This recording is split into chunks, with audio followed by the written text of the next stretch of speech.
are listening to Happy Hour Hustle, a bi-weekly podcast featuring the musings and witty remarks of the one and only Kim Bodie.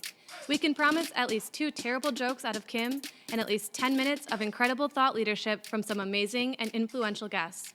So grab a glass of iced red wine and join us for a wild ride. Here's Kim. Yeah, there we go. Now we have a good awkward laugh to start the podcast. This is your host, Chris Singel. As you probably noticed, I am not Kim Bodie. It is the holidays, and Kim is out enjoying some cabin time, I believe. But with me here today is Jen Van E. Howdy. Jen, we're going to jump right into it. As always, recording is Erica Statley. You can't hear her, but she's waving. She's there. She's there.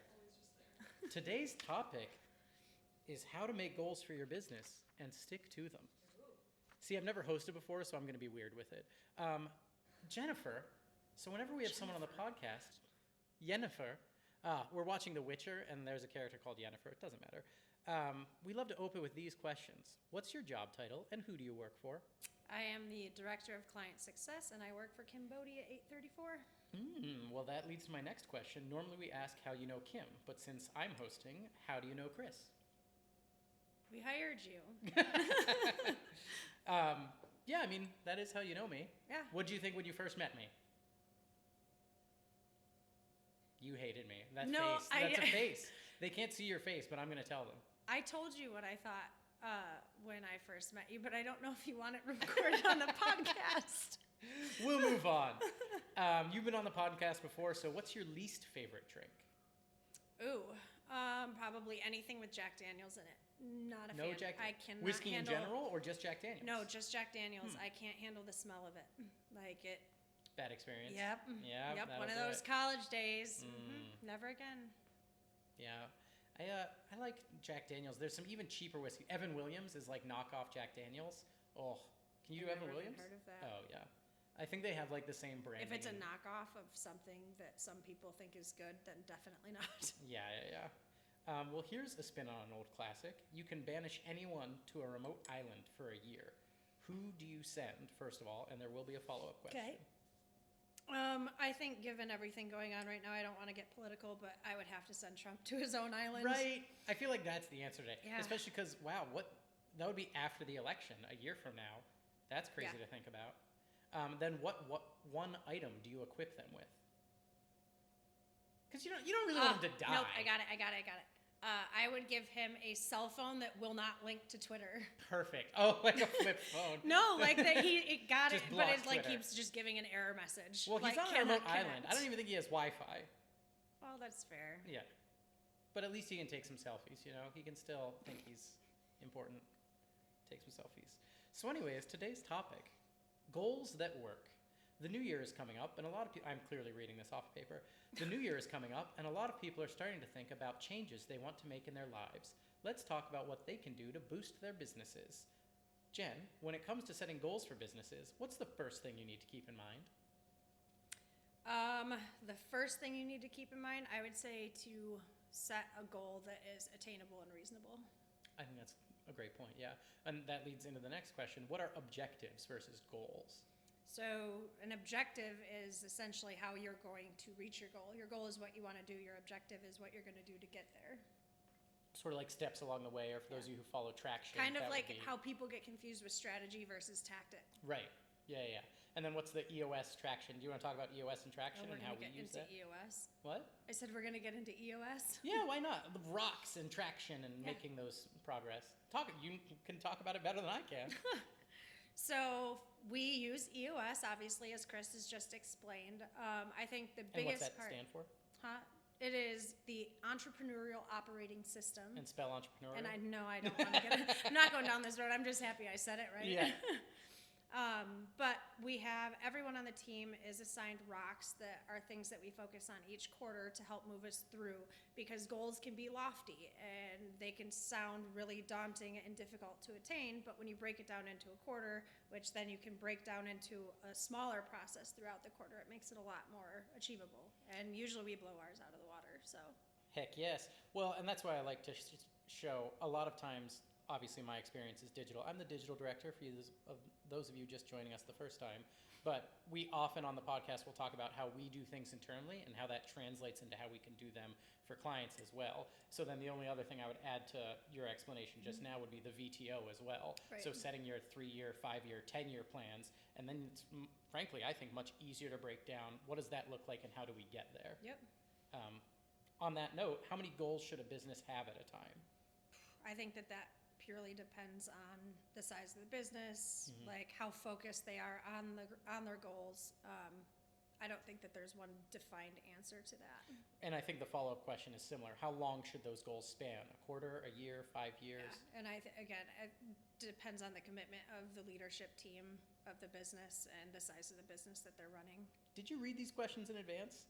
You keep segueing me perfectly. So I like the point of the leadership team, but the next question that we've written down is how do you get constructive input from team members? Because I do think leadership can come in and hand out, here is exactly what the goal is, but you really need buy-in from team members and people to feel that ownership and be involved. So how do you get that constructive input from team members? Well, and I think it's interesting depending on the size of the business, because you go into a larger business and it really has to go from the top down. Like, it has to be led. It does not matter, like, if the idea is coming from somewhere in the middle of the organization, it needs to be bought on by leadership and go down the pipeline. But in businesses our size, it's more flat.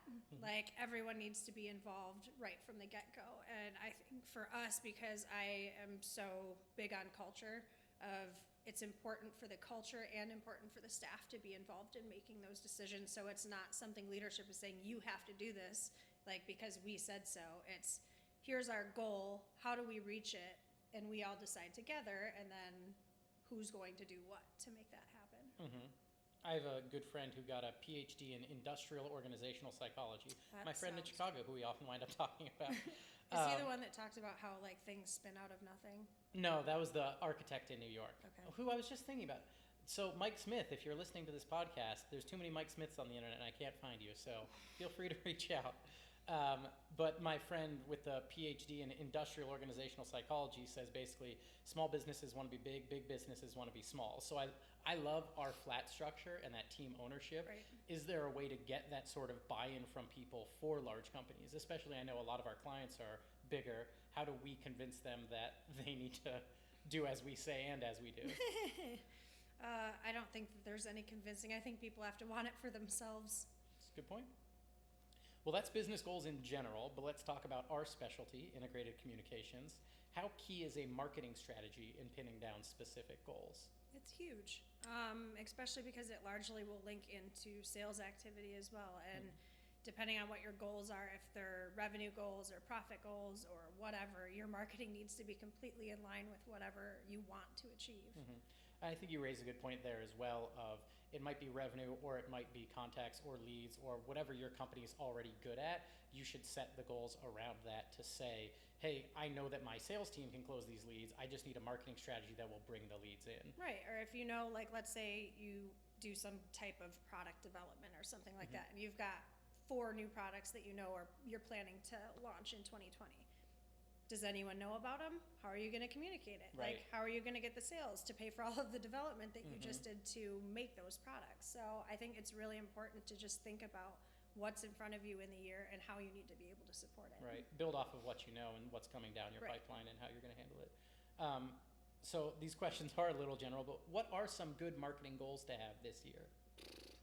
It so depends on the company. Yeah, it does. Like, it's so dependent on who the company is, what they do, if they're B2B, B2C. I think the best plan you can have and the best goal you have is to have a plan and actually get something written down. A lot of people, you talk to them and say, you know, do you have goals for the year? And they just say, oh, well, yeah, I do. Like, they're in my head. But if they're not on paper and they're not shared by all, then what is your chance of actually achieving it? Yeah, I struggle with that too in the digital space of I can make a plan for 12 months from now, but everything might have changed by now. Right. And so working with Jen and Kim, we've started to say, hey, we're going to roll out this tool that doesn't exist yet 6 months from now because we know that it's coming and it's better to have a plan and be able to adjust it than to be starting from scratch. I think that's a great point. How can businesses make sure to follow through on their goals? Revisit them constantly. Yeah. I think that's the biggest thing, is keep them in front of you and keep yourself accountable. Like, if there's things that you need to do to be able to get to that goal and you're not doing them, own it and change it. And I think for us, that goes back to the EOS, having the check-in meetings where we have issues, but also rocks and traction and to-dos, Right. and making sure that both your short-term and long-term goals are being discussed and followed up on. And Yeah, and I think the issues list is a good one to note there, because every company has issues. There's things that need to be in front of you that you need to revisit, but sometimes can't be solved, or can't be solved in a year or 2 years or a week. Like, it doesn't matter the length of time. There's things that you just can't check off a box and have be done. Right. I'm listening to this really good sci-fi, oh my gosh, what am I blanking? Arthur C. Clarke, and the most recent short fiction that I'm listening to is the scientists invent perfect robots, and so they can just do all the work for all of the humans. But then the book is clearly about, like, well, what do humans do once you've done that? So I think it's interesting sometimes I feel like companies think, well, as soon as we solve this, everything will be fixed. Right. There is no perfect, there's no fixed, so it's revisiting what the real goals are and looking at the landscape you have and how you can fix that. Yeah, interesting. Is there anything else you'd like to add on business goals, marketing goals? Yeah. I often go to, well, especially in this climate, a lot of people are looking at hiring, and I think HR is such a big thing. We're going to come back to that in a little bit, but I think showcasing your company culture, whether that's through LinkedIn or Instagram, or even just having a company culture, is so important in the hiring process. I always think it's really funny, because whenever we're interviewing people, you ask them, why do you want to work here? And be like, well, your culture is great. Be like, do you know it's really great? Because you don't really know, but at least we present it that way. Well, and some of the stuff I even think of like, oh, this is silly and who really cares? But it's like marketing and messaging and branding and PR, where we had people being like, well, Chris has an adorable son. Why don't you update the copy on the website? And almost like, I don't know who this person is, but our voice and our tone comes through as like, you're part of our family, and come feel like you can tell us those things. I think it's very cool. And I like that we build on that. Which segues us into things we're obsessed with. We're taking a photo for the vlog, for the podcast, although we are a little casual today. Yeah, I mean, let's be honest. Like, we're recording this, it is the day after Christmas. Like, everyone's house is a disaster, and so we're just making things work. We decided to have a comfy clothes day. Yeah, I would have gone comfier, but I feel like all my best sweatpants I've worn the last 3 days. Anyways, things we're obsessed with. We love talking about specific things around the office. Every few weeks or so, we get passionate about a new thing. So let's talk about some recent obsessions. Team bonding exercises. How do you make them rock? I know we talked about werewolf. I think we talked about it on the podcast already. But do you want to explain werewolf? Oof. So werewolf is this game that we played on one of our team retreats where we were out of town. Thank you to Ro on our team for introducing everyone to it. But it is essentially a game of truth and deceit, where you do not know who is lying and who is telling the truth, but the village is full of werewolves and villagers and seers and doctors, and you can kill, you can heal, but you don't know who those people are. And your goal is to kill all of the werewolves so that the village thrives. It doesn't always work out that way. So for those nerds in the group, it's sort of an assassin-style card game, but then there's also the healer and the medic. And so it's not just killing each other, but do you want to talk about how that ties into team culture and learning about people? It basically helps team bonding, I guess. Yeah, it's just fun. It's a fun thing for the team to be able to play together. And if you have new people, it's a great way to break them in. And we did play with a new person who's starting in January. Yeah, we will say, though, that Kim and I always die first. So our team kills us first, which is fun. There were those couple rounds in Chicago where Erica killed me for no reason, but I guess you can't blame her. Yeah, well, you're too strategic. I think people see you as a threat. I think they got to take you out so that the werewolves can thrive. I know that's Bree's strategy. She already told me that's her strategy. What about team happy hours and meals, just as a team bonding exercise? Sometimes, I mean, we're an agency. We're busy, like, everyone's busy, and we do a lot for as small of a team as we are, and sometimes we all need a break. And I think it's a good mental break for all of us to be able to get out and spend time with one another, and we're all people at the end of the day. So.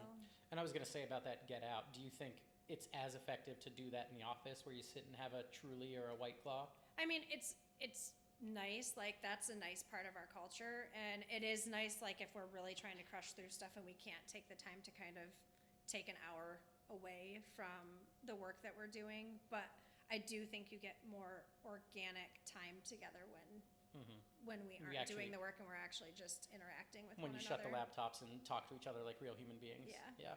And it's hard. I think it's so often that you'll be doing that real human thing and then you're like, oh, I wanted to remind you about the website update. And it's like, everybody relax and just talk to each other like you're not at work still. Right, exactly. Well, and it's like, I think a big part of office culture and creating that plan is involving your team in it. Like, I think I scheduled for today for us to have a team brainstorm together to talk about what sort of things we want to plan out so that we actually have an annual calendar of the things that we have to look forward to throughout the year. I think that goes back to the flat structure and the team buy-in. Yeah. I think making people feel involved, but actually being involved. I was going to say, I don't want to say that they are feeling involved like they're building it. Right, I did my air quotes because the point isn't just to make them You have to remember, they cannot see you. I know. I can see you. But if they actually care and actually come up with the idea, and Ro came with Werewolf, and now it's just like everyone loves this and it's become part of a thing, and I think if everyone brings in, something they're really passionate about and care about, then we all learn both about them and how to get along with each other. It's super fun. So we did briefly mention the new team member who we played Werewolf with, making that new team person feel welcome, how to make them feel like part of the team, gifts or happy hours or invites. I know we have a pretty good process for this. So walk us through our current process. So what we do for anyone, they come in for their first day and they get what the heck is EOS, because we want everyone to understand why the heck we function the way we do. And when we say rocks, and I can't even think of what our jargon is. Like, we use it all the time. Or if you call someone, be like, you're being a total two. Like, so that they know what you're talking about. And then we usually get them a little gift of something that they'll be able to use, whether it be a planner or like a mug or something like that. And then we build out a full week to 2 weeks of an onboarding schedule for them. And I think we're still having a happy hour somewhere in there. We usually do happy hours or lunch. It depends on what works best for everybody's schedule. But and then there's always some fun icebreakers in there, but we have the team decide on what those are going to be. And I think that works pretty great. I think we've got a really good culture and people feel like part of the team quickly. Is there anything you would improve or any big takeaway for a company who's listening that would be the first place to start? The first place to start. It's, again, so hard when you don't know where the company's at right now. I know. Well, but I think of a lot of companies that I know are just in really horrible places, and they have a lot of other places to start before welcoming new team members. They need to focus on internal before they bring new people in, because you can put, what is it? Lipstick on a pig? Right. Yeah, exactly. But as soon Sharp as as a whip. Right, sharp as a whip. We sometimes mess up our expressions here. But I think that, because you could give a great welcome package to someone, but as soon as they get like into the work environment with their coworkers are going to tell them what it's really like there and be like, oh yeah, they really pulled the wool over your eyes. Here's some more sayings. I think that's a good point. And why do you feel like companies wind up in a place like that? Like, I feel like I often hear about these companies that have great employees who actually care and do good work, but they all feel like they have the wool pulled over their eyes. Do you think that disconnected goes back? Leadership, 100%. Right.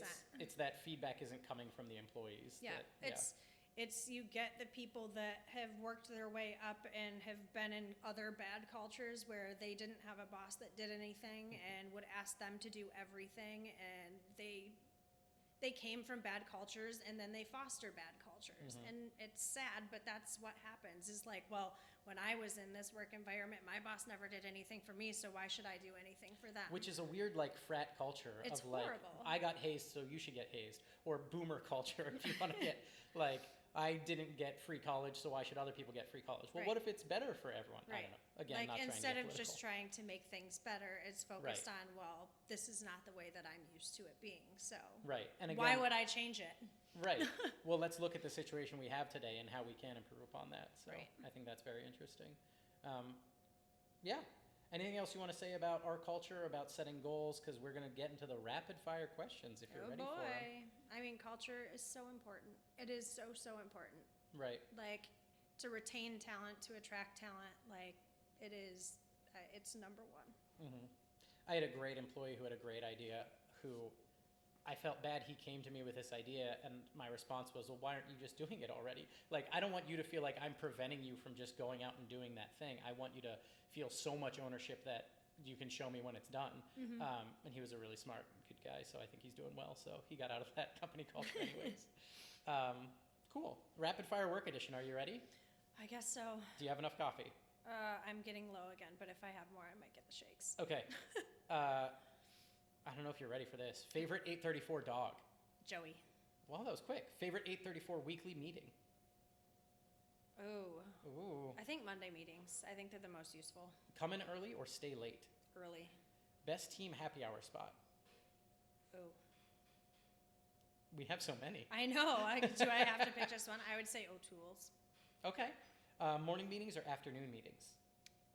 Depends. Do I want to have fun or do I want to get shit done? Mm. Because if I want to get shit done, I'm going morning. If I want to have fun, I'm going afternoon. Fair. Best overheard at 834 quote? Oh man, the one I keep going to is everybody wants a piece of the Bodhi pie. Oh man, I was thinking of the blog we had about the oral medication. Oh, the salty taste in your mouth?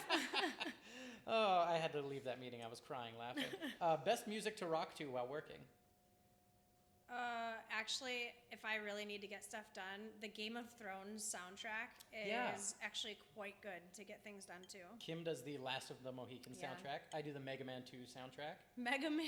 It's just, when it doesn't have lyrics, your brain can, call or email? Email. Best 834 memory?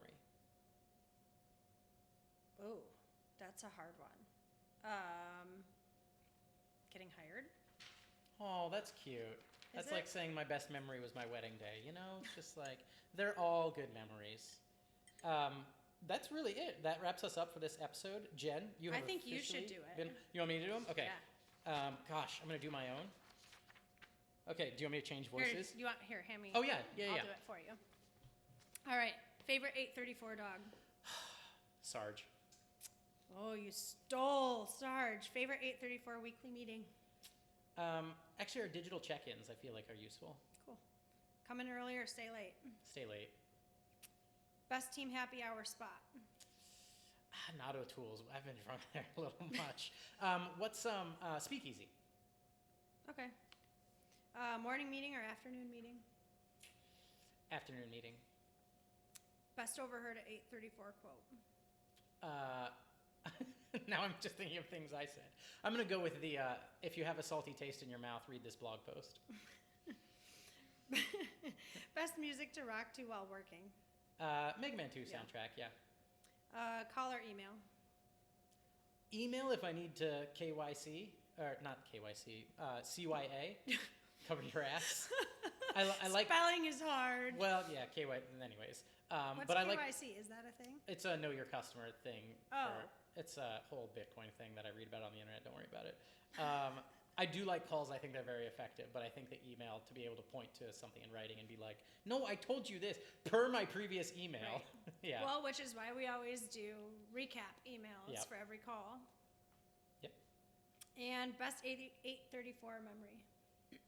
I think playing Werewolf in Chicago was a great memory of just laughing and drinking. I am but a lowly villager.